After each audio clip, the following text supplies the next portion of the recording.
Rest before rule. Beristirahat sebelum kita bisa memerintah. Nah, kalau Anda memperhatikan, menarik sekali bahwa Daud menggambarkan dirinya sebagai domba dan Tuhan adalah gembala. Nah, kita belajar tentang mendengarkan suara Tuhan, mendengarkan suara Roh Kudus. Yesus memberikan akan gambaran yang sama. Saudara bisa membukanya dalam Injil Yohanes. Nanti kita kembali di dalam Mazmur 23 ini. Yohanes pada pasal yang ke-10, lihat akan gambaran yang sama yang Tuhan berikan kepada kita. Yohanes pasal yang ke-10, Anda perhatikan mulai ayat yang pertama. Dia berkata, aku berkata kepadamu, sesungguhnya siapa yang masuk ke dalam kandang domba dengan tidak melalui pintu, tetapi dengan memanjat tembok, ia adalah seorang pencuri dan seorang perampok. Tetapi siapa yang masuk melalui pintu, ia adalah gembala domba. Untuk dia penjaga membuka pintu dan domba-domba mendengarkan suaranya. Dan ia memanggil domba-dombanya masing-masing menurut namanya dan menuntunnya keluar. Jika semua dombanya telah dibawanya keluar, ia berjalan di depan mereka dan domba-domba itu mengikuti dia karena mereka, apa saudara? Mengenal suaranya. Lalu Anda perhatikan pada ayat yang ke-14, dia berkata, akulah gembala yang baik dan aku mengenal domba-dombaku dan domba-dombaku mengenal aku. Setiap orang yang mengaku dirinya adalah domba dari Kristus Yesus, dia berkata, domba-dombaku mengenal akan suaraku. Dengan kata lain, sebenarnya pada waktu kita lahir baru, kita memberikan hidup kita kepada Tuhan, maka detik yang sama sebenarnya kita punya hak untuk mendengarkan suara Tuhan dalam hidup kita. Dan memang kita seharusnya bisa mendengar suara Tuhan. Di dalam perjanjian baru tidak pernah ada indikasi para rasul dan bapak gereja mempermasalahkan soal mendengar suara Tuhan.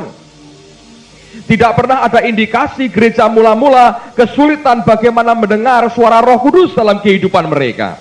Berarti mendengar suara Tuhan merupakan hal yang wajar, hal yang normal buat gereja pada waktu itu. Tapi kenyataan hari ini kita mengatakan bahwa betapa sukarnya kita mendengar suara Tuhan. Saya membagi dalam dua kategori ekstrim yang dua-duanya tidak pernah bisa kita teladani. Dalam hal mendengar suara Roh Kudus atau suara Tuhan, ada dua macam reaksi ekstrim dari banyak anak Tuhan. Ekstrim yang pertama berkata, itu sesuatu yang tidak mungkin buat aku. Kita berkata tidak mungkin atau sukar, kita berkata seperti itu. Dan orang seperti ini cenderung berkata dalam kebingungannya, berkata bagaimana atau mendengar suara Tuhan. Nah, seringkali dalam kesaksian hidupnya sudah terbukti Allah berbicara dan dia mendengar. Tapi ketika orang mulai berkata tentang mendengar suara Tuhan, dia berpikir tidak mungkin aku seperti dia, tidak mungkin aku punya quality kemampuan seperti itu. Lalu kita berkata tidak mungkin atau sukar buat aku mendengar suara Roh Kudus. Tapi ekstrim yang kedua adalah orang yang sebetulnya mencoba mengimitasi pengalaman orang lain atau gaya orang lain dalam pengalamannya dengan Tuhan, lalu kemudian diimitasi oleh karena imajinasinya, lalu mengimitasi. Nah, dua-dua membawa kepada malapetaka sebenarnya. Yang pertama membuat kita tidak bisa maju dan kita akan terhenti. Lalu kita hanya berputar-putar di dalam kebingungan, lalu kita frustrasi. Tipe orang ekstrim pertama ini, pertanyaannya biasanya begini. Berilah saya metodenya, gitu ya. Kalau ditanya, apakah kamu mau mendengar suara Tuhan? Dia berkata, ya saya mau. Selama ini saya tidak pernah mendengar suara Roh Kudus. Lalu kemudian dia berkata, berikan kepada saya metodenya, berikan ABCD-nya. Langkah pertama apa, kedua apa, ketiga apa. Seperti teori matematika. Dia mengharapkan sesuatu yang konkret, yang ABC diberikan ke dia. Dan itu yang menimbulkan akan seringkali ledakan-ledakan emosi oleh karena frustrasi dengan apa yang ada. Yang kedua adalah tipe orang yang mencoba mengimitasi pengalaman kesaksian yang dia dengarkan berkali-kali. Kalau Anda di gereja ini, Anda sering mendengar saya bersaksi, Tuhan berbicara. Ada bahayanya kalau saudara mencoba mengimitasi pengalaman saya, lalu sebenarnya Tuhan tidak bicara apa-apa, namun karena ada ambisi, keinginan, kepentingan, dan gema hidup kita yang begitu kuat, lalu begitu gampang kita juga berkata, Tuhan berbicara. Nah, dua-duanya membawa pada malapetaka, saudara. Kalau ini dikerjakan oleh mengimitasi, kita hidup dalam alam khayal kita. Nanti bahayanya adalah kalau sampai pada titik di mana kita mesti mengambil suatu langkah atau keputusan yang besar dan beresiko. Kalau saudara hidup dalam alam imajinasi dan hanya mengimitasi pengalaman orang, padahal itu bukan suara Tuhan, tapi suara hidupmu sendiri, bahaya yang terjadi adalah ketika Anda harus mengambil keputusan yang beresiko, yang berakibat besar dalam hidupmu. Misalnya, soal terima atau tidak pekerjaan ini. Soal menentukan akan apakah aku sekolah di tempat ini atau di tempat itu. Atau beberapa hal misalnya menyangkut pekerjaan. Apakah aku masukkan modalku di perusahaan ini atau tidak misalnya. Nah, semua yang beresiko ini kalau engkau membiasakan dirimu hidup dalam alam imajinasi seperti ini, tiba-tiba engkau akan kolaps, saudara. Oleh karena keputusan yang salah yang engkau ambil hanya karena sebenarnya engkau mengimitasi apa yang dialami oleh orang lain. Saya menganjurkan setiap kita mengembangkan dalam diri kita akan pengalaman pribadi dengan Allah dan dengan kejujuran hati yang luas di hadapan Tuhan. Karena sebenarnya masalah spiritual ini bisa dipelajari. Karena Alkitab memberikan dasar hukumnya dan kita bisa belajar bagaimana mestinya bergaul dengan Tuhan. Saya percaya Roh Kudus punya kepentingan yang sangat besar untuk membawa saudara jadi orang yang hidupnya berjalan dengan Roh Tuhan dan setiap saat engkau bisa mendengar akan suaranya. Sekali lagi saya berkata, kembangkan suatu pengalaman pribadi dengan Roh Allah sendiri sampai engkau punya pengalaman. Dan itu bukan pengalaman imitasi, bukan pengalaman yang imajinasi, tapi sesuatu yang real sekali. Dan sampai itu dari buahnya akan ketahuan apakah itu hanya imajinasi atau kenyataan. Nah, saya mau katakan dua-dua ini tidak pernah membawa kebaikan. Oleh karena itu, bergaullah dengan Allah. Kembangkan suatu hubungan pribadi dan pengalaman pribadi dengan Tuhan. Cara Allah bergaul dengan saudara mungkin akan berbeda dengan cara Allah berurusan dengan saya. Tapi kalau kita punya pengalaman pribadi yang engkau kembangkan sendiri dengan dia, lalu engkau mendasari semua dengan firman, engkau jujur terbuka, kalau engkau berkata, ya aku keliru yang tadi itu bukan suara Tuhan ternyata, katakan dengan jujur, Tuhan tadi bukan suara Tuhan, lalu dalam rohmu engkau berkata, Roh Kudus mengapa bisa keliru? Jadi rupanya suara yang tadi itu suara siapa? Akhirnya kita berkata, itu dari manusiaku sendiri. Nah, sekali lagi saya berkata, yang paling berbahaya dalam soal mendengar suara Tuhan ini bukan suara setan sebetulnya. Setan tidak gampang-gampang terobos hidup kita, Anda harus tahu itu. Kecuali kita buka bagian dari hidup kita untuk dia terobos masuk. Tapi yang paling menyesatkan adalah suara dari manusia kita sendiri yang dipenuhi dengan ambisi, tekad, keinginan, segala macam obsesi kita, ingin sesuatu, ingin kaya, ingin berhasil, ingin terkenal, ingin. Yang manusiawi itu yang membahayakan sebenarnya. Ini yang membuat suara Tuhan palsu dalam kehidupan kita. Sehingga rasanya Tuhan bicara, orang semua mantap melihat kita sepertinya Allah sering berbicara kepadanya, tapi buah hidupnya nothing. Saudara bisa mengerti ya? Di dalam mesbah keluarga ini keuntungannya. Saya mendorong kalau Anda punya pengalaman Tuhan berbicara, dalam MK temukanlah 1-2 orang yang Anda bisa percayai, bangun relationship, lalu kemudian mulai ceritakan kepada orang itu apa yang engkau rasa Tuhan katakan. Lalu izinkan teman-teman di sekitar saudara itu memberikan pertimbangan berdasarkan apa yang roh mereka rasakan. Ini akan membuat kita lebih aman, safer, lebih aman, saudara. Sehingga kalau ada di antara mereka yang merasa, aku kok nggak sejahtera dengan itu, lalu kemudian kita bisa ngerti ini apa sebenarnya. Oke? Nah, saudara harus belajar membuka diri. Kalau tidak, Anda tutup dirimu, Anda pasti sesat. Karena gema hidup kita ini begitu hebat. Nah, sekarang mari kita kembali ke Mazmur 23 tadi. Jadi saya berkata, inilah Mazmur yang kalau Anda ringkas bisa diberi judul Rest Before Rule. Kita bisa masuk dalam perhentian, dalam istirahat sebelum kita memerintah. Nah, lihat pada ayat yang pertama, apa yang pertama kali Tuhan kerjakan kepada dombanya? Kita baca sama-sama. Ayat yang pertama dan ayat yang kedua pada bagian pertama. 2, 3. Tuhan adalah apa? Takkan kekurangan aku. Ayat 2, kalimat pertama berkata, ia apa? Di mana?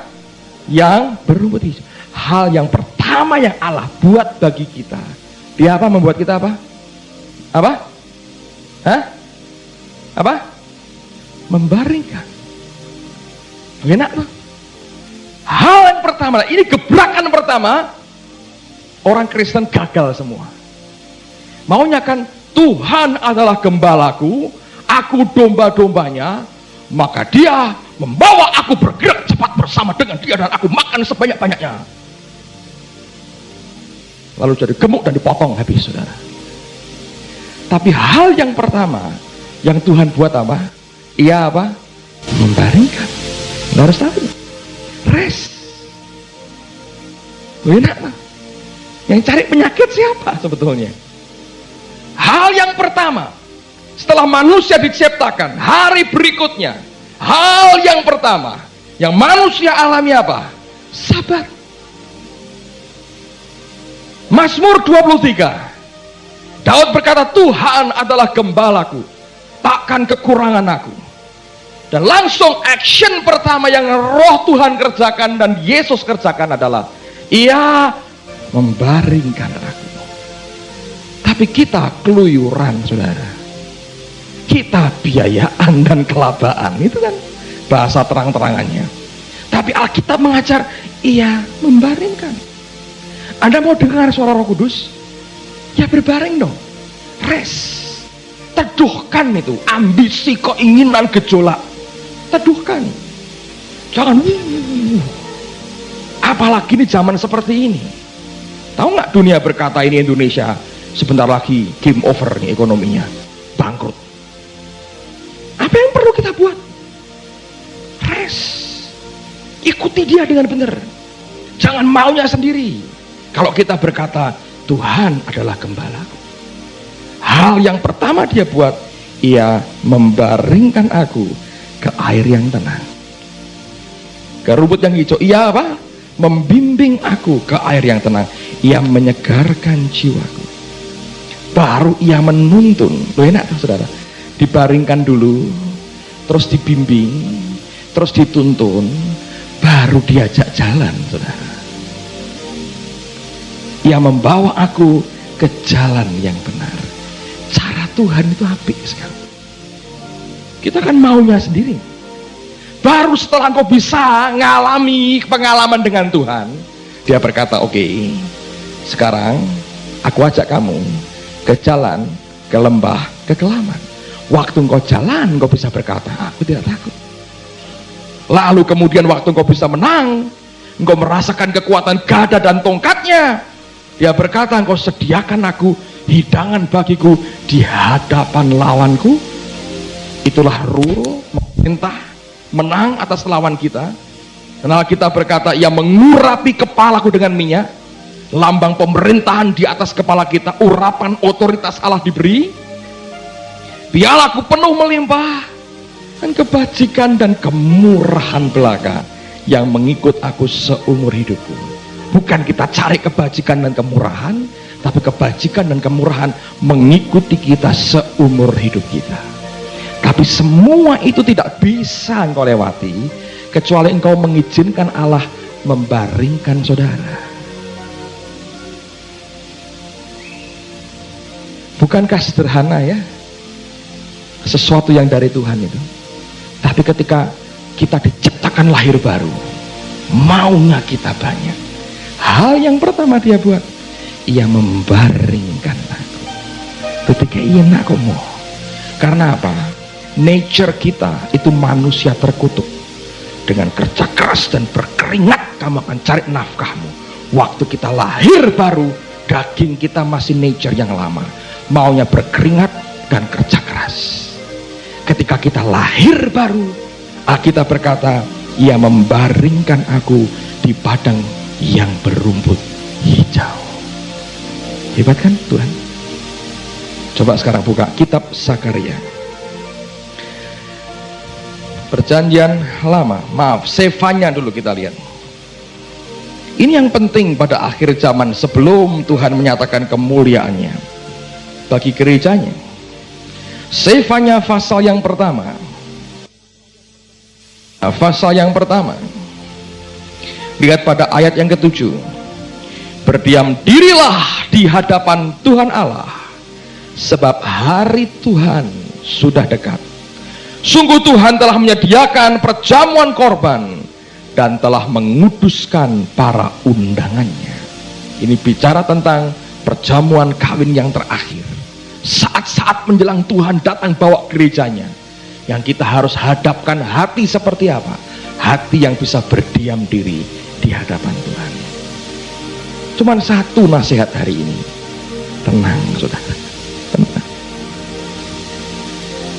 Pak, tapi ini cita-cita. Yo, tenang. Pak, aku durung kawin. Tenang. Jangan khawatir. Menurut katanya Pak Yos, jemaat ini imbang. Wanita yang usia sudah menikah tapi belum menikah, dan pria yang mau menikah dan belum menikah imbang. Tenang saudara. Gembala saudara peduli soal itu. Datanya di meja Pak Yos ada. Tenang. Ojo mikir kawin aja. Relax. Pak, saya ini ingin berbuat dulu, saya. Waduh. Saya mau punya ini, saya mau. Tenang saudara, tenang. Relax, tenang. Mas kadung Pak. Ya, insya Allah jadi baik. Oleh karena Anda karpe dewe. Suruh tenang, susahnya luar biasa. Heran. Tenang, yang penting tenang saudara. Ini loh, gemuruh di sini tuh yang ngeri sekali. Maunya sendiri. Tenang. Pak, ini kesempatan, Pak, ini untungnya kek. Yang gosek. Lahir dari apa itu? Aku sudah capek Pak, kurang kaya. Lah itu bertobat dulu itunya. Sudah Pak, kemarin ngapusi, saya tahu. Gemuruh di dalammu masih terdengar keras. Tenang. Sampai tiba-tiba damai Tuhan melingkupi saudara. Anda jujur dengan dirimu. Ya. Dan nanti akan terbukti buahnya. Amen saudara. Tenang. Oke. Sekarang lihat Sakaria. Pasal kedua. Sakaria pasal 2 ayat 13. Berdiam dirilah hai segala makhluk di hadapan Tuhan, sebab ia telah bangkit dari tempat kediamannya yang kudus. Loh, hebat. Waktu Allah bangkit, dia bergerak. Perintahnya apa? Berdiam diri. Kita kan ingin Tuhan berperang ganti kita.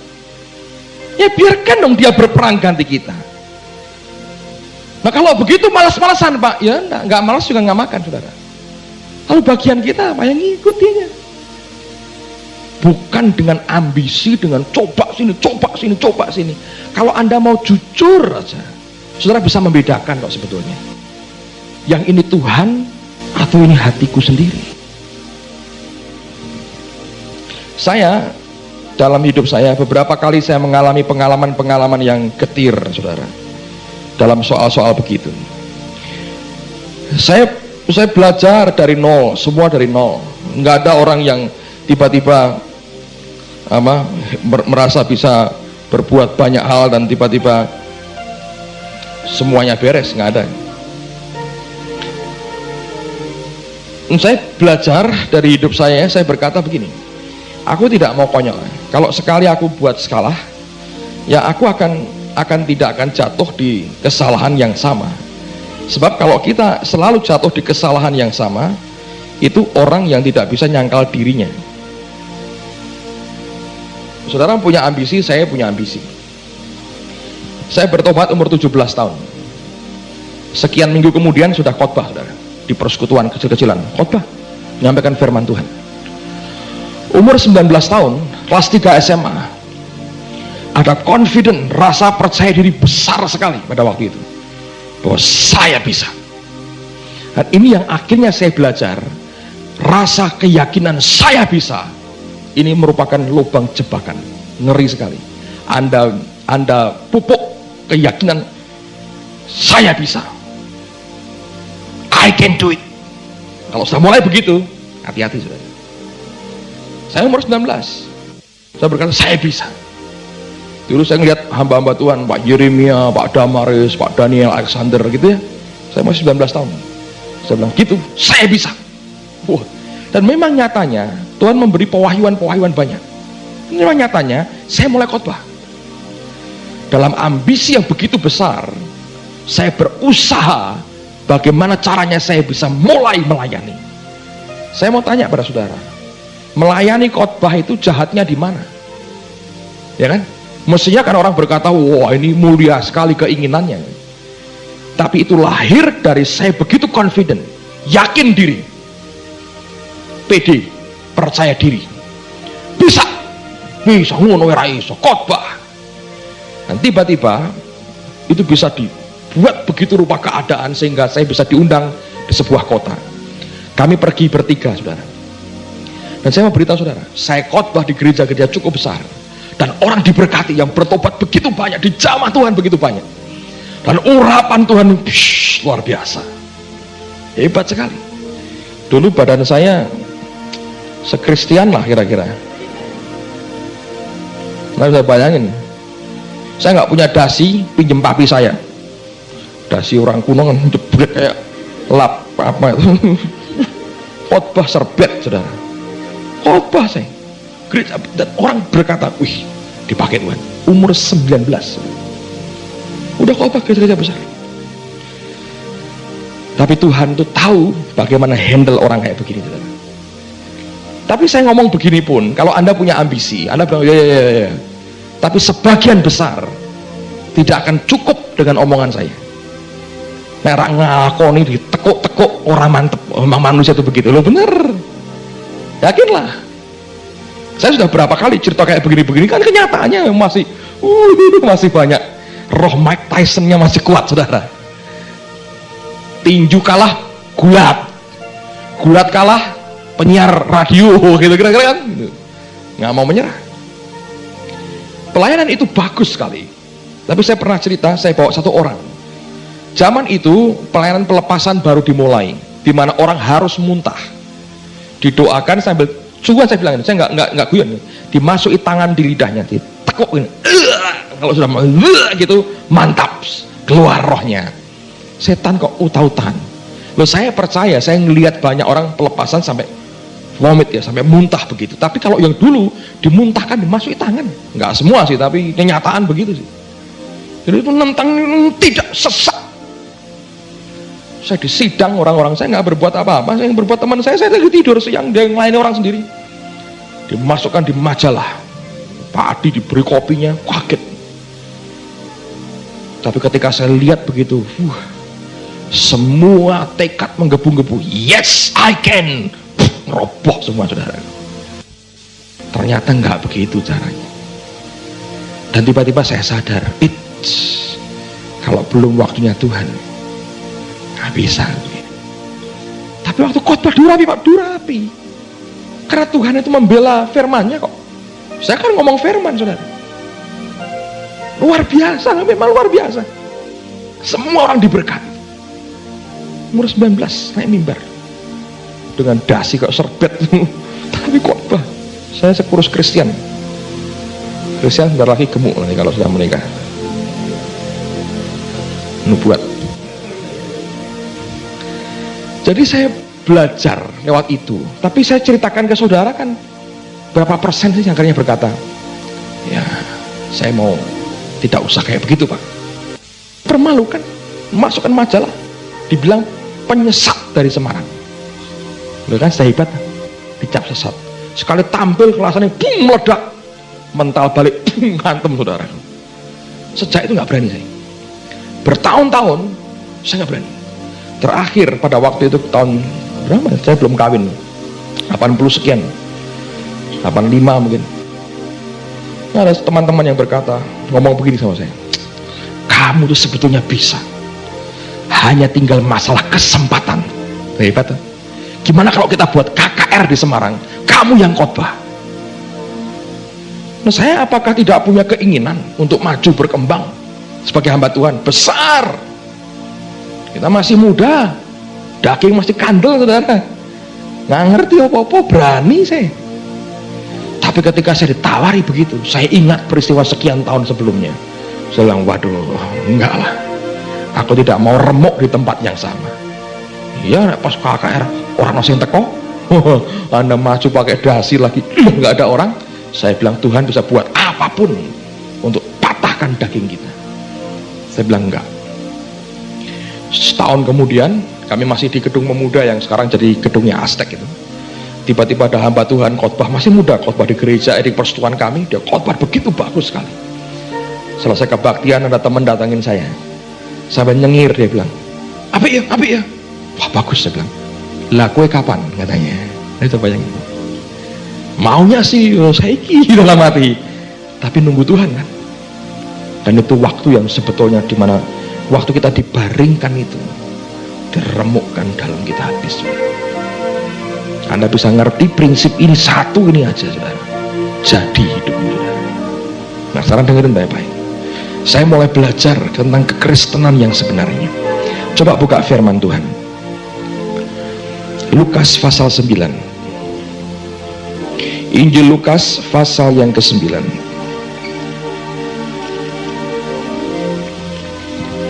Lukas 9 ayat yang ke-23.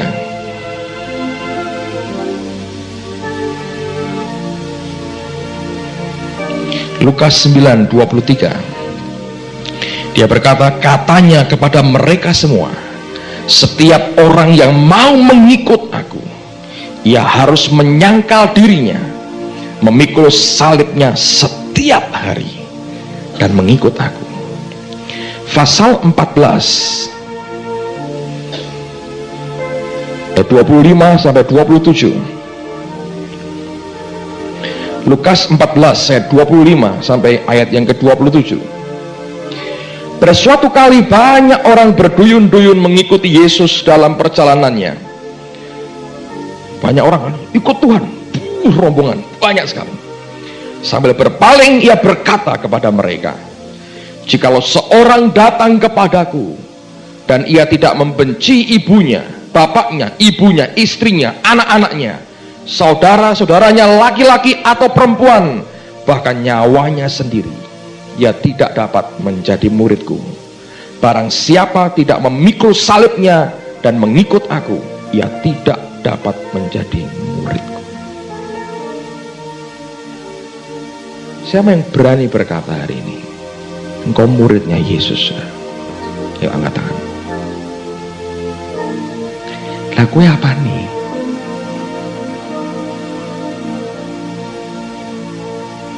Saudara masih di ayat 25 atau sudah 26? 25. Banyak orang berduyun-duyun mengikut Yesus. Selalu dia begitu. Dia berpaling, dia berkata, jikalau seorang datang kepadaku dan ia tidak membenci bapaknya, ibunya, istrinya, anak-anaknya, saudara-saudaranya laki-laki atau perempuan, bahkan nyawanya sendiri. Kata nyawa sebetulnya terjemahan hurufiahnya jiwanya sendiri. Di jiwa ada pikiran, perasaan, kehendak. Engkau tidak lihat kehendak manusiawimu, engkau jijik dan engkau sangkali, engkau benci itu. Dia berkata, ia tidak dapat menjadi muridku. Barang siapa tidak memikul salibnya dan mengikut aku, ia tidak dapat menjadi muridku. Tidak dapat. Bukan tidak boleh, tidak dapat. Boleh, tapi nggak bisa. Terus ayat yang ke-33, demikian pula lah tiap-tiap orang di antara kamu yang tidak melepaskan dirinya dari segala miliknya tidak dapat menjadi muridku. Ini menyangkut soal duit, harta. Banyak orang terikat dengan mamon, saudara. Dia bilang kamu nggak bisa lepasin itu, kamu tidak dapat. Dengan kata lain, tidak sanggup kamu jadi murid. Situ tanya dengan saya tadi, Pak, kenapa banyak orang yang dipanggil, sedikit yang dipilih? Ini jawab nggak sebelumnya? Gimana ada? Jadi murid kalau mau nyangkal daging itu. Nah, banyak orang hari ini merasa dirinya murid, saudara. Aku ini muridnya Yesus. Dan amanat agung Tuhan, jadikan semua bangsa orang Kristen atau muridku, saudara. Murid. Jadi kewajiban saya sebagai hamba Tuhan di sini ngajari saudara nyangkal daging.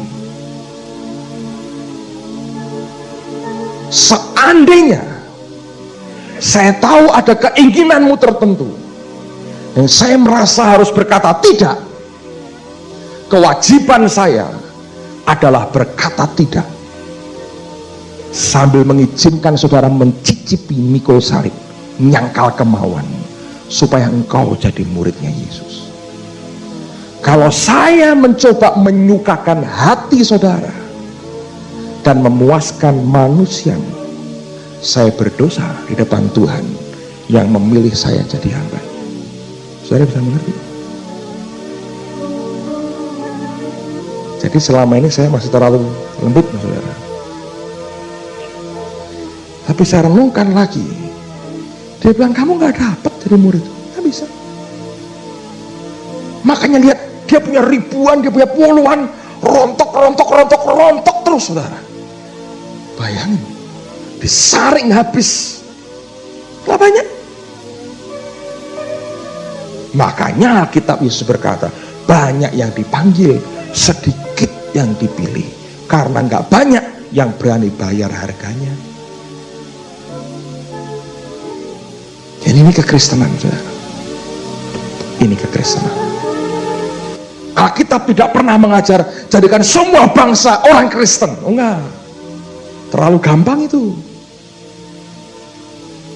Amanat agung, Great Commission-nya dia, jadikan semua bangsa murid. Murid syaratnya, bisa nggak engkau sangkali jiwamu sendiri, membenci yang lain, melepaskan diri dari segala yang engkau punya, dan ikut Yesus pikul salibnya setiap hari. Itu kan perang dalam batin kita antara keinginan manusia kita dan apa yang kita tahu kehendak Tuhan. Bisa nggak itu ditundukkan?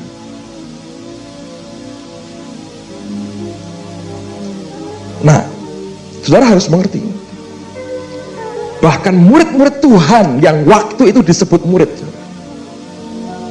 itu ributnya soal apa? Siapa terbesar di antara kita? Betul nggak, saudara? Terakhir kalau Anda mau pelajari, itu menarik sekali. Yesusnya berkata, ini perjamuan terakhir, the last supper. Dia mecahkan roti, dia berkata, inilah tubuhku, dia berikan anggur, dia berikan inilah darahku. Itu kan sesuatu yang sakral sekali lah, tanda petik, saudara ya. Mestinya kan mereka sedih nih, wah Tuhanku mau mati. Bahkan di antara kami ada yang akan berkhianat. Mereka ribut soal itu. Baru mereka mempertanyakan siapa di antara kami yang menyangkali Tuhan. Kalimat berikutnya langsung ribut, saudara. Coba kita bacalah supaya Anda yakin dengan apa yang saya sharingkan hari ini. Coba lihat Lukas 14 tadi. Oh maaf, 22, maaf. Lukas 22. Saya bacakan dari ayat 20 ya, tapi Anda baca sebetulnya dari ayat 14 akan baik sekali. Oleh karena waktu kita lihat dari ayat 20. Demikian juga dibuatnya dengan cawan sesudah makan. Ia berkata, cawan ini adalah perjanjian baru oleh darahku yang ditumpahkan bagi kamu. Tetapi lihat, tangan orang yang menyerahkan aku ada bersama dengan aku di meja ini. Sebab anak manusia memang akan pergi seperti yang telah ditetapkan. Akan tetapi celakalah orang yang olehnya ia diserahkan. Lalu mulailah mereka mempersoalkan siapa di antara mereka yang akan berbuat demikian. Ayat 24. Terjadilah juga pertengkaran di antara murid-murid Yesus. Siapakah yang dapat dianggap terbesar di antara mereka? Gila nggak, saudara?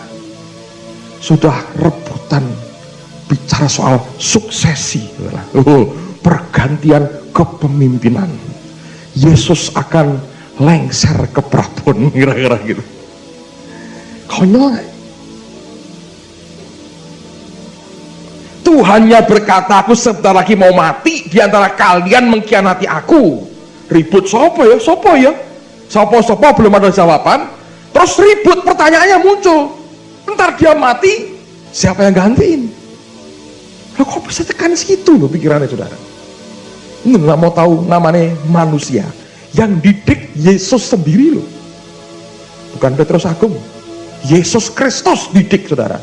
Metune terakhir 3,5 tahun dibina. Ini bukan cuma Victor Purnomo yang ngajar cuma 6 kali tentang baptisan, saudara. Yesus Kristus diajari 3,5 tahun non-stop, hidup sama-sama. Menjelang saat terakhir akan diserahkan sertifikat tanda lulus 3,5 tahun STH, rektornya Profesor Dr. Yesus Kristus PhD. Wah, luar biasa kan? Hebat kan?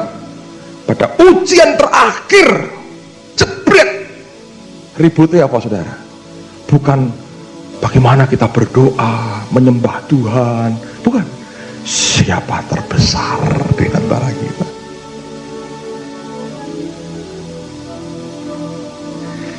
Itu manusia, saudara. Jadi ini semua membuka hati siapa kita yang sebenarnya. Ya kita ini ya kayak mereka ini. Anda boleh dididik orang sehebat apapun, tapi tetap saya percaya Allah berurusan dengan hati pribadi demi pribadi. Dan dia tawarkan salibnya kepada kita, dipikul setiap hari. Hari ini salib jadi cilik-cilik sih soalnya. Di sini 2, di sini begitu sih, saudara. Waktu ada pertemuan hamba-hamba Tuhan di sini sebulan yang lalu dari gereja-gereja Mennonite, orang Amerika datang banyak, orang GKMI, GITJ datang banyak sekali. Bingung, gereja kok ora ono salibe katanya. Saya dilapor, saya bilang wis dipikuli dewe-dewe. Gitu. Dipikuli dewe-dewe, saya berkata begitu. Gereja ora ono salibe. Agamawi nih luar biasa. Pendeta nggak pendeta, podo wae agamawi. Gereja ora ono salib, ayat piro Mas? Gereja kon ngei salib. Saya bilang dipikuli dewi-dewi, saya bilang. Wes marem, saudara. Tadinya ya banyak, diambili macam-macam dipikuli, saya berkata. Saya mau beritahu, saudara. Itu manusia. Terus Tuhan ngajar begini, teruskan lagi. Tapi Yesus itu sabarnya luar biasa. Hebat ya Tuhan kita ini. Yesus berkata kepada mereka, raja-raja bangsa-bangsa memerintah rakyat mereka, dan orang-orang yang menjalankan kuasa atas mereka disebut pelindung-pelindung, betul kan? Pelindung panitia KKR, pelindung Bapak Kolonel Purnawirawan, siapa SH, MBE, MA, itu pelindung. Secara rohani, pelindung Yesus Kristus Tuhan itu. Melindungi tok, tapi jalan ke karepe dhewe. Nah, 26, tetapi kamu tidaklah demikian, melainkan yang terbesar di antara kamu hendaklah menjadi sebagai yang paling muda, dan pemimpin sebagai pelayan. Yang paling muda dalam bahasa Inggris yang paling kecil, paling rendah, dan paling hina. Sebab siapakah yang lebih besar, yang duduk makan atau yang melayani? Bukankah dia yang duduk makan, tetapi aku ada di tengah-tengah kamu sebagai pelayan. Kamulah yang tetap tinggal bersama-sama dengan aku dalam segala pencobaan yang aku alami. Dan aku menentukan hak-hak kerajaan bagi kamu, sama seperti Bapakku menentukannya bagiku, bahwa kamu akan makan dan minum semeja dengan aku di dalam kerajaanku, dan kamu akan duduk di atas tahta untuk menghakimi kedua belas suku Israel. Lalu kemudian aneh, tiba-tiba dia teriak, Simon, Simon, katanya, iblis telah menuntut untuk menampi kamu seperti gandum, tetapi aku telah berdoa untuk engkau supaya imanmu jangan gugur, dan engkau, jikalau engkau sudah insaf, kuatkanlah saudara-saudaramu. Jawab Petrus, Tuhan, aku bersedia masuk penjara dan mati bersama-sama dengan engkau. Ya wahai Yesus, saudara, kalau dewean nggak mau, saudara, masuk penjara, mati sama-sama engkau. Tetapi Yesus berkata, aku berkata kepadamu Petrus, hari ini ayam tidak akan berkokok sebelum engkau 3 kali menyangkal bahwa engkau mengenal aku. Lu jago aja nggak bisa keluruk sebelum Petrus nyangkal, saudara. Sampai alam dibumpeti sama malaikat itu begitu, sampai Petrus nyangkal baru keluruk jagonya. Tapi dihancurkan kesombongan. Rupanya yang paling teriak paling keras, merasa paling hebat dia ini, saudara. Dan waktu dia merasa paling hebat, bukan dipanggil nama baru, dipanggil nama lama. Nama Simon artinya buluh. Anda tahu buluh? Ya, seperti bunga rumput. Gak ada apa-apanya. Dia mau kenalkan, dia mau ingatkan siapa kamu yang sebenarnya. Tapi saya mau beritahu, ini kenyataan manusia hari ini. Ini yang menghalangi kita mendengar suara Tuhan. Gejolak-gejolak begini loh, saudara, terlalu kuat dalam daging kita. Makanya hal pertama yang Tuhan buat, membaringkan. Nah, tapi piye Pak? Kan begitu kan? Pertanyaan kan piye terus. Karena nature kita memang daging ini terkutuk. Maunya kerja keras dan berkeringat. Otak kita terprogram oleh pendidikan Depdikbud, saudara. Jadi mesti KB matematis. Step pertama, kedua, ketiga, orang mlebu mumet. Karena rohnya nggak terlatih, otaknya didominir oleh edukasi dunia, dagingnya terkutuk. Repot tuh, saudara. Coba, saya ini observasi di mana-mana. Mudah-mudahan di sini enggak lah, saudara ya. Observasi saya begini. Saya nginjil kan bertahun-tahunnya, samping pelayanan saya dari tahun 86 akhir lah sudah full time. Jadi sudah 12 tahun saya melayani Tuhan sepenuh waktu. Saya perhatikan di mana-mana saya lihat gereja itu ributnya orang itu berantemnya apa sih? Ya macam-macam, mungkin dirasani orang, ditegur atau apa. Tapi yang sering kali orang ribut itu apa sih sebenarnya? Posisi. Betul nggak? Aku kok ora kanggo ya pelayanan yang kuno ya. Aku maunya dipakai di dalam gereja. Lalu sebetulnya pertanyaan saya, di mana-mana yang dicari apa sebetulnya? Hanya kehormatan manusia. Benar nggak sebetulnya? Kalau kita kehilangan semua itu, bisa nggak dengan sukacita kita bilang, aku tetap menyembah Tuhan, bukan soal jabatan. Gereja yang punya sistem majelis, ada pemilihan, nyoblosi gambar.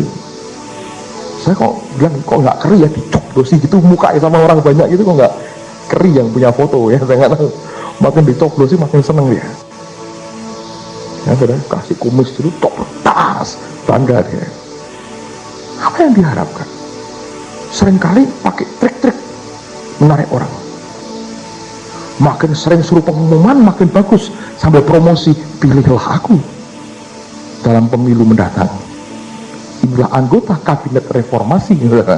Selalu kan begitu. Apa sih yang diharapkan orang? Hanya pengakuan, recognition. Ini orang penting, beliau ini penting. Terus saya senang ngira karuan, saudara.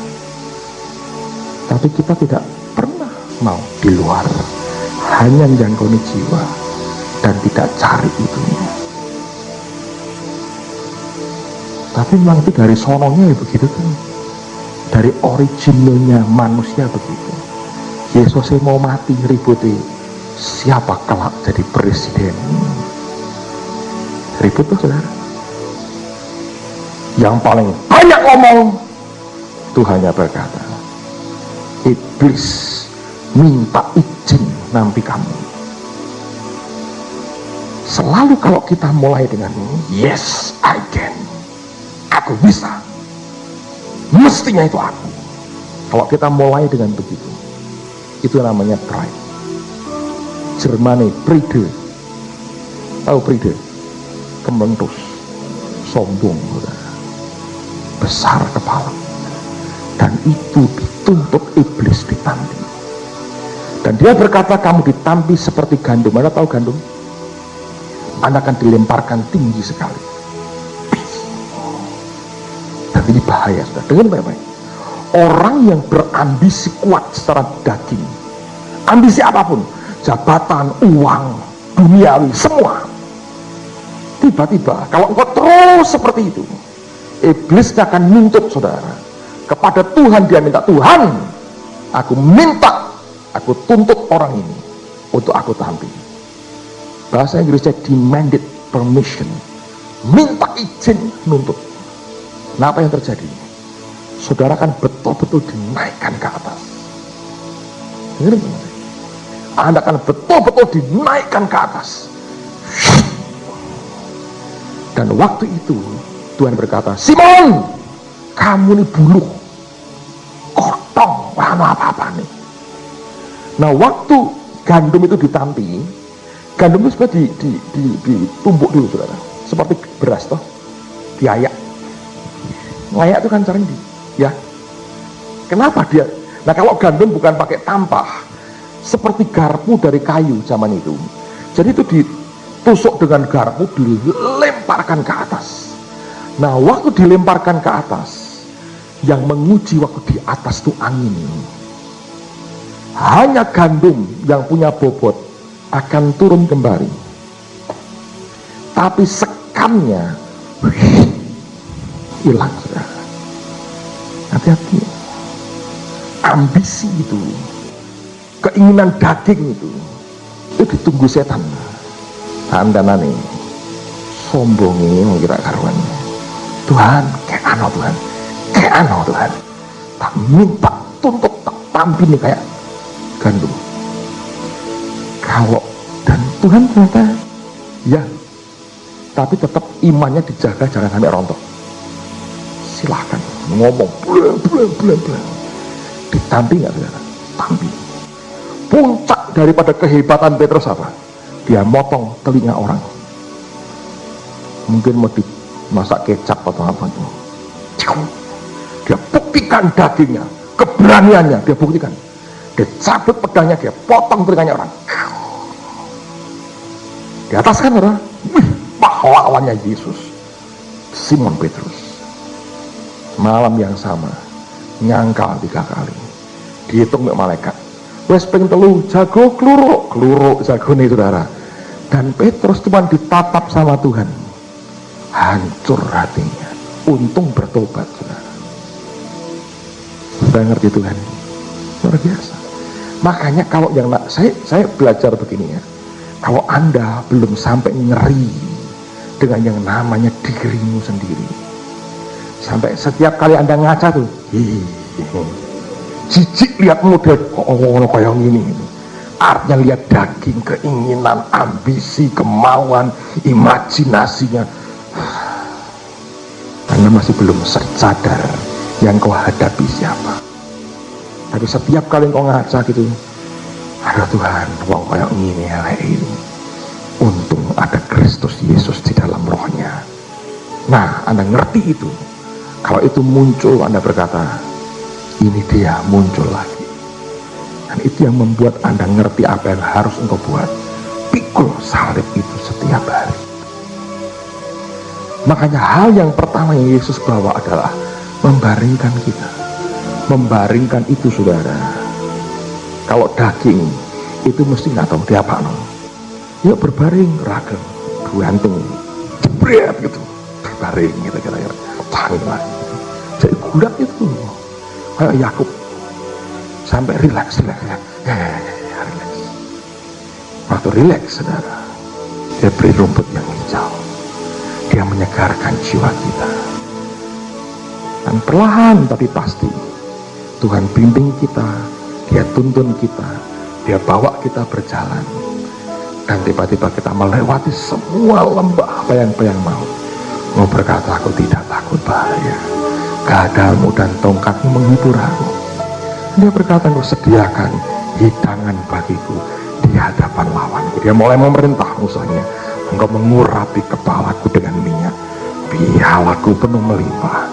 Dan kalau itu terjadi, dia berkata, kebajikan, kemurahan mengikuti kemanapun kita pergi. Enak kan, saudara? Enak? Rekoso, Pak. Nah, itu syaratnya murid, saudara. Pemuritan itu bukan ngajari orang apal ayat. Pemuritan itu ngajari orang nyangkal dagingnya sendiri. Saya minta ketua-ketua MK jangan puas diri dengan apa yang ada. Karena kalau kita tidak berbuat begitu, kita nggak sanggup jadi muridnya Tuhan. Makanya Alkitab berkata, banyak yang dipanggil, sedikit yang dipilih. Oh, manusia itu dari kecil tanpa disuruh pinter orang ngapusi, saudara. Hati kita ini sudah pinter sekali. Hari-hari ini saya ngajari anak saya kesabaran tentang habis. Jadi kami berdua join. Kalau saya sudah habis tak operno, dia habis sabarnya gantian saya. Kalau enggak, anak saya punya daya tahan hebat, saudara. Jadi orang tua harus dua-dua, harus double. Ketika saya ngajari gitu ya, saya juga ingat waktu masa kecil saya, kira-kira ya, saya tahu rasa malasnya belajar, trik-trik yang dipakai. Jadi kalau dia mulai begini, saya ketawa. Saya bilang, biar aku ngerti, bar ini kamu mau gini. Tadi ketika saya tidur siang, dia mulai bisik-bisik, mah, aku mau mainan ya, Maya. Main. Nanti kalau papa bangun, saya bilang, papa sudah bangun, kaget dia, saudara. Saya masih ingat, ketika saya masih kecil, mungkin lebih tua dari anak saya, kira-kira mungkin kelas 3 atau kelas 4. Zaman tahun 60-an itu, akhir tahun 60-an, di Indonesia, Semarang ini, setiap kampung itu kan nggak banyak orang punya TV, ya. Pemadaman lampu itu seminggu sekali, seminggu 2 kali. Anda masih ingat nih, lampu mati yang belum lahir ya petang terus, saudara. Tapi kalau Anda seusia saya, minimal lah tahun 60-an akhir atau 69, 70 itu masih pemadaman lampu. Gitu. Kalau saya tinggal di kampung, senang sekali itu. Sama anak-anak buat apa itu, lampionan gitu, saudara. Jadi itu mainan anak-anak dulu, lampu mati.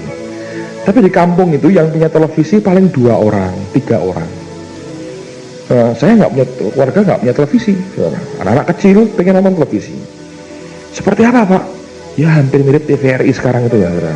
Kemajuannya ya sedikit lah, kayak TV Birma sekarang itu. Kalau ada di Birma itu dandan-dandan joget itu, waduh TVRI tahun 60-an, saya masih ingat. Nah, setiap anak pengen nonton TV, kalau sore ada film kartun, robot-robot begitu. Saya ngerti, orang tua saya mau saya belajar, menyelesaikan PR, belajar, baru setelah semua selesai, mereka puas, baru boleh nonton TV. Tapi saya ingat, jam 5 itu ada film bagus, itu sudah jam 3. Kalau saya tidak minta diajari sekarang, nggak nututi. Jadi saya bilang kepada papi saya, Papa aku mau belajar sekarang. Saya bawa buku-buku saya paksa dia ngajari saya. Tapi apakah itu mengatakan bahwa saya betul-betul anakku sergap belajar? Tidak. Biar cepat selesai, jam 5 nonton televisi ke rumah tetangga, nepeng di rumah tetangga. Nah, dulu nonton TV rame, satu TV ya, orang kampung, jangan gitu, orang kampung ya segitu zaman tahun 60-an. Nah, lalu kemudian apa yang terjadi? Tapi papi saya ngajari saya. Ternyata pikiran saya sudah lihat jam, selama ini acara nih, nggak karuan. Disuruh belajar, nggak bisa. Marah orang tua saya. Dan akhirnya ketahuan, wah, Bune nonton TV, waduh kebongkar. rahasia saya. Jadi, dari kecil siapa yang ngajari, saudara? Nggak ada. Tapi hati nipu itu kan sudah, kita ini kan ahlinya dari kecil. Nah sekarang setelah dewasa, setelah gede, dengan Tuhannya kita tipu, ya kan? Lihat kalimat-kalimat, Tuhan beri aku toko 3, nanti aku akan berikan separuh dari hasil toko keempat kepadamu. Padahal pengen duit toko telu sebenarnya, ya toh? Terus Tuhan dijebak dengan nanti toko keempat. Tuhan berkata, aku ki belum bangkrut nak, ora butuh duitmu. Tapi dia akan lihat hati kita. Semua kita kalau doa itu ada embel-embelnya. Nah, semua itu bentuk make up, di mark up gitu, di make up begitu bagus, ditampilkan ke Tuhan. Tuhan itu matanya nembus sampai ke dasar hati, saudara. Yang luarnya nggak dia lihat. Ya, oke, lihat langsung bung ke hati. Itu yang membuat banyak orang frustrasi. Pikirnya sudah proposalnya. Banyak orang begitu. Dia coba ciptakan, create sesuatu yang kelihatannya hebat, dalamnya nggak karuan. Ada orang yang terikat dengan hal tertentu, lalu kemudian untuk memberikan kesan yang baik kepada orang lain, dia coba tampil dengan, wah puji Tuhan, tadi malam Allah menjamah hatiku begini. Tapi kalau Anda sensitif dengan roh Tuhan, tiba-tiba engkau lihat dalamnya yang sebenarnya, sebenarnya geleng-geleng kepala. Bohongnya luar biasa orang ini. Ngerti saudara? Yang Tuhan butuhkan dari kita kejujuran. Apa sih? Kalau Anda punya ambisi, ngomong dong ambisinya. Anda ngerti, tapi Tuhan pasti tidak suka. Ben dihancurno. Oh hancur juga. Hanya masalah waktu. Kenapa enggak? Tolonglah Tuhan dengan percepatlah birokrasi dalam hidupmu, saudara. Untuk sampai ke dasar hatimu, jangan lewat 10 meja. Singkirin semua meja. Lihat, Tuhan ini nyatanya hidup kayak begini. Aku tahu kau tidak berkenan, tapi aku pengen. Nah, biar diajai duel sama Tuhan, kayak Yakub semalam-malaman. Ya, keluarnya, wah puji Tuhan, dia lepasin dari semua ambisiku. Dia ganti dengan keinginan ilahinya. Kan bagus, saudara. Kalau ini kita bisa terapkan dalam kehidupan kita, luar biasa. Ayat yang terakhir, Lukas pasal yang kedua, ayat 34 dan 35.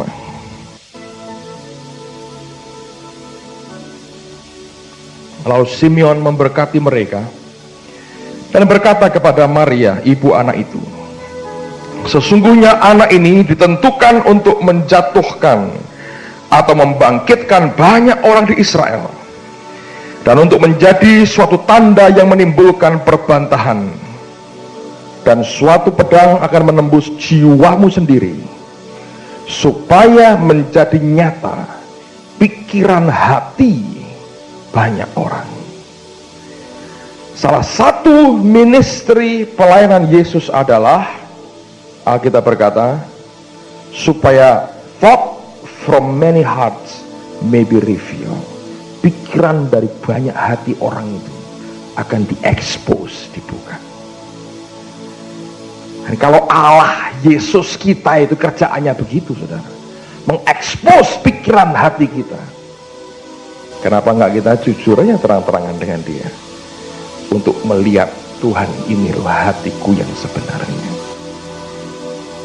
Lalu ketika gempanya itu semua selesai, tiba-tiba engkau reda kembali, engkau akan dengar suaranya, jernihnya luar biasa. Amen, saudara. Dan kalau ini saja diterapkan dalam hidup kita, oh ya, saya percaya sesuatu yang baik akan dialami oleh setiap orang yang percaya. Amen. Simpel kan? Simpel. Segala ambisi manusia diredam, keinginan yang murni dari Tuhan akan diberi. Anda akan lakukan apa yang dia mau dalam hidup kita. Tapi semua yang dari manusia diredam. Anda tenangkan diri, Anda akan menikmati banyak hal yang luar biasa dari Tuhan. Amen, saudara. Itu Tuhan. Caranya akan ajaib. bagus sekali. Dan tiba-tiba kau berkata, hei, ada sesuatu yang menarik dari apa yang aku kerjakan. Tanpa kerja keras dengan daging kita, bukan dengan upaya manusia kita, tiba-tiba anugerahnya turun dan akan memberkati kehidupan kita. Tuhan adalah gembalaku, takkan kekurangan. Itu jaminan. Dan tapi hal yang pertama dia buat, ia membaringkan aku di padang yang berumput hijau. Saudara mau dibaringkan atau mau dibanting untuk supaya terbaring, saudara? Saya rasa benar ya, Tuhan tidak akan membanting kita untuk terbaring, tapi dia membaringkan aku di padang yang berumput hijau. Amen, saudara.